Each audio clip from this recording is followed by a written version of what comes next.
When Sam Raimi couldn't get the funding for the fourth Evil Dead film, he decided to develop the ideas for his fourth Evil Dead movie into a TV series. He wanted to maintain a delicate balance between making an Evil Dead TV series that entertained old fans of the original Evil Dead movies and a show that stood out on its own, attracting new viewers. And boy did he deliver. This masterpiece of a TV show remained faithful to the style, tone, and aesthetics of the original Evil Dead movies, simultaneously delivering fan service, compelling action set pieces, and highly creative and eye-catching production design and cinematography. Immense entertainment value with its Evil Dead brand of comedy and horror, and memorable characters. Today we're going to be looking at 10 episodes of Ash vs. the Evil Dead, which proved the show was a masterpiece. Alright folks, let's jump in.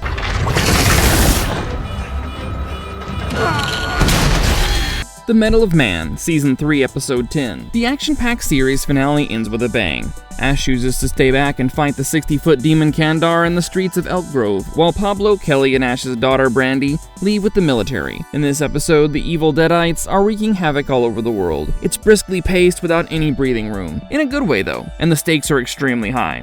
As you can judge by the title of the episode, Ash's mettle as a man is literally tested in this episode, and he passes the test with flying colors and a heroic act of sacrifice. Even in its finale, the series holds a firm grip on its classic blend of comedy, shock, and horror. The ending is pretty unexpected, something that we couldn't anticipate, with Ash riding off with Lex through a strange post-apocalyptic future. Even if many viewers still believe that the series ends with the potential of having more seasons, and the fact that the series was cancelled adds to the demand, one has to admit that the final episode really made the hero's journey of Ash quite satisfying to watch.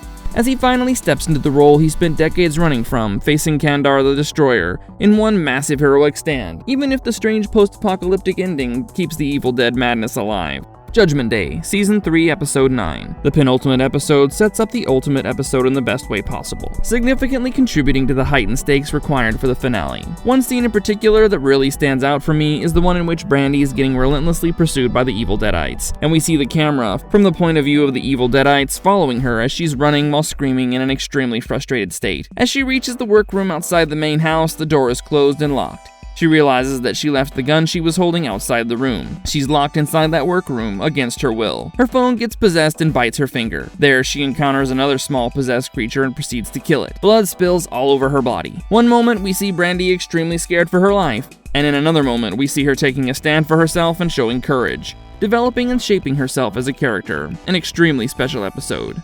Home Again, Season 2, Episode 9. This episode was bound to be a masterpiece. Time travel, nostalgia of the original Evil Dead movies, friendship, you name it, this episode has it. After the death of Pablo, Ash is extremely saddened and heartbroken. He, along with Ruby and Kelly, goes back in time to prevent himself from grabbing the ancient book, the Necronomicon, that released demons into the world and changed it all. And, well, also to save Pablo. We see Sam Raimi's brother, Ted Raimi, reprising his role as the possessed Henrietta from Evil Dead 2 during the past timeline, sealing the deal for the old fans of the original Evil Dead movies. And we also see Ruby and Kelly getting attacked by possessed trees, but eventually defeating them. In every aspect, the episode serves the old fans of the original Evil Dead movies in the best way possible, while also further expanding the scope of the Evil Dead universe. It's packed with suspense, action, science fiction stuff involving time travel, and plenty of adventure. Definitely not the first time or the last time the show decides to go completely bonkers by trying to push the limits of filmmaking as much as possible. Ashy Slashy, Season 2, Episode 8. This episode has numerous epic, iconic, and memorable scenes. In one scene, the sheriff of Elk Grove, Thomas Emery, chooses to trust his daughter Lacey, who has turned into a Deadite, and ends up dead as a result of that decision, as his daughter brutally murders and decapitates him. In another instance, Kelly has to fight a possessed plush toy version of Ashley Williams. That fight scene culminates in the eventual defeat of the possessed plush toy Ash. It's filled with hilarious, outrageous jokes throughout, while also being extremely creepy, uncanny, and unsettling at the same time. In the episode, Ash is controlled by Val and turned against Kelly and Pablo, or at least it seems like that at first. At the end of the episode, Ash rejoins Kelly and Pablo to defeat Val, but in the process, Pablo loses his life, and the episode doesn't end on a very optimistic note. The entire episode takes place in an abandoned asylum, creating a sense of atmospheric terror and unease throughout, but without dialing down its outrageous and over-the-top humor. It's a masterclass in how it builds suspense, atmosphere, humor, and horror by setting it in enclosed spaces within an abandoned and darkened asylum, as it pits the characters we're supposed to root for against Val and the evil Deadites. El Jefe, Season 1, Episode 1. The pilot episode of the series, directed by Sam Raimi himself, sets the tone for the entire show. Using exaggerated humor, over-the-top violence, and an attitude that doesn't take itself too seriously, Sam Raimi revives the magic and brilliance of the Evil Dead movies, while also making sure that the show stands out on its own. It sets up how Ash is motivated again to pick up his chainsaw, slash the evil Deadites, and save the world. In this episode, we see Ash smoking marijuana with a prostitute and reading the Necronomicon book with her, again releasing the demons into the world after 30 years. The entire episode is extremely fun and entertaining to watch, masterfully edited while keeping an extremely fast pace in mind. The jokes, horror, and action sequences always stick the landing, and you won't find a single dull moment in the pilot episode. In one of the funniest, most memorable, and shocking scenes of the entire episode, Ash is shown fighting a small possessed doll. That's an extremely horrifying, creepy, and hilarious scene. Its eccentricity at its peak. Sam Raimi definitely struck a goldmine here.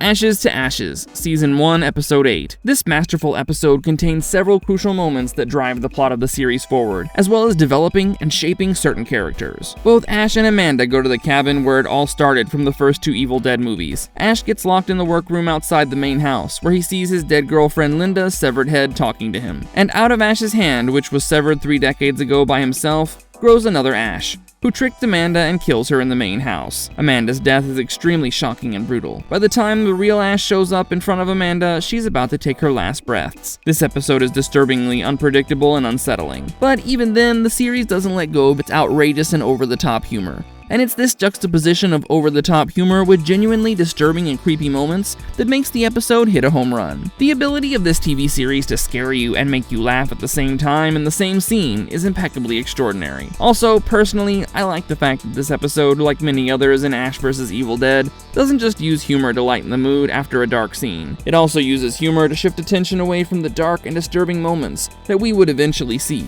making us almost believe that the show might actually be inherently lighthearted. Then our delusions go away as soon as the disturbing moments come, and we're shocked again. I can definitely say that for this episode. The Dark One, Season 1, Episode 10. The final episode of the first season of Ash vs. Evil Dead is extremely suspenseful. It keeps the viewers on the edge of their seats, and the decisions made by the characters in this episode matter for the rest of the series, as they shape the rest of the episodes as well as the characters themselves. To save his friends, lives, and end the ongoingly ugly fights with potentially ugly consequences, particularly to save Pablo's life, Ash accepts the deal offered by Ruby. Pablo and Kelly attempt to convince Ash not to accept the deal, but he takes it anyway. Ash gets his desired retirement vacation in Jacksonville by giving the Necronomicon book to Ruby and letting her release demons from it. In some ways, he gets exactly what he desired. In other ways, it doesn't really matter because the demons have been released and the world is in deep trouble. I like the fact that despite all the absurdity and over-the-top scenes present in the series throughout, including this episode, the Season 1 finale is quite successful in showing something quite profound about the human experience. That even after getting what you always genuinely wanted, life is not always happily ever after. This episode is made with heart and sincerity,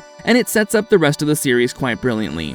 Twist and Shout, Season 3, Episode 7. Another brilliant episode on our list that involves a clone of Ash. Ash takes Brandy to her school for a party. Ruby's plans come to reality as Ash's clone also arrives there and terrorizes and murders several students in brutal, unhinged, and ruthless ways with his chainsaw. Brandy becomes extremely disheartened, seeing her own father commit the most heinous crimes imaginable in front of her very eyes. Real Ash confronts Clone Ash, and they both fight each other, eventually culminating in the defeat of Clone Ash. While they're fighting, Brandy realizes that the man terrorizing and murdering students in her school is not her father. Extremely frustrated and angry with how her plan didn't become completely successful, Ruby throws a dagger at Ash. Brandy gets in the way and is stabbed herself, ending up in a dimension of dead people. It's extremely spine-chilling, horrifying, disturbing, and shocking, but not without its usual brand of Evil Dead cheesy humor that always seems to work in its favor, no matter what.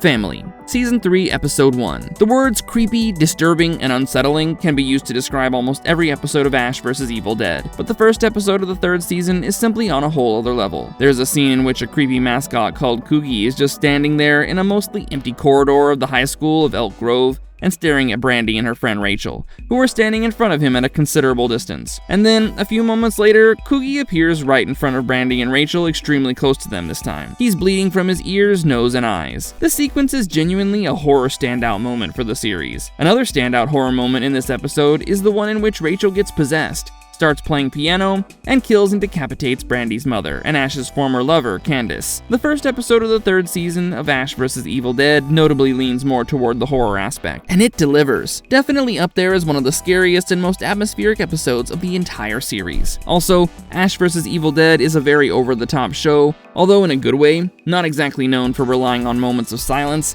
unlike horror movies like Hereditary or The Shining, for example. But this episode, being the exception rather than the rule, masterfully uses silence in the right moments to raise hairs among the viewers and scare the bejesus out of them. The Morgue, Season 2, Episode 2. This is absolutely one of the most hilarious, memorable, and disgusting episodes of the entire series. Ash goes to a hospital morgue to get back the Necronomicon book stuck inside one of the corpses. He slashes and cuts the abdomens of the corpses there, and then he ultimately finds the corpse with the book stuck inside. But as soon as he tries to get the book out from the slashed corpse, the possessed objects inside its abdomen grab hold of Ash, and in that disgustingly graphic struggle, Ash enters the corpse up its ass. Like, literally. He eventually destroys the possessed corpse and gets the book, but not without the corpse crap and blood spilling on his body. This episode is absolutely no holds barred and not meant for people with weak stomachs. It's disgusting, terrifying, and hilarious all at once. You know what? It's better if you don't eat anything while watching this episode. It solidifies the fact that the makers of the show were willing to cross all limits to remain faithful to the spirit of the version of the original Dead movies, blending shock and horrifying moments with outrageous and gross humor. After the third season, Starz canceled the show, with declining ratings widely understood as one of the major reasons. However, the fans are still demanding a fourth season. We don't know how things might turn out, but despite the bitter cancellation, we still have the brilliance, creativity, and awesomeness of 3 seasons possessed by Ash vs. Evil Dead that we can always go back to and relish, and be grateful for the fact that this happened. The fans of the original Evil Dead movies couldn't have gotten a better show than this. I mean, Bruce Campbell himself returned to reprise his role from the original movies, and he was fully committed through its entire run. And the fact that this show was developed by Sam Raimi himself, the director of the original Evil Dead trilogy, makes it even more special. And it never lost what made the original Evil Dead movies so special, while also creating a path of its own and standing out as a masterclass in how to create a TV show. Alright folks, time to sign off. We hope you enjoyed our video. Please like, share, and subscribe to our channel. Thanks for being with us. Stay tuned. We'll meet you soon with our next video.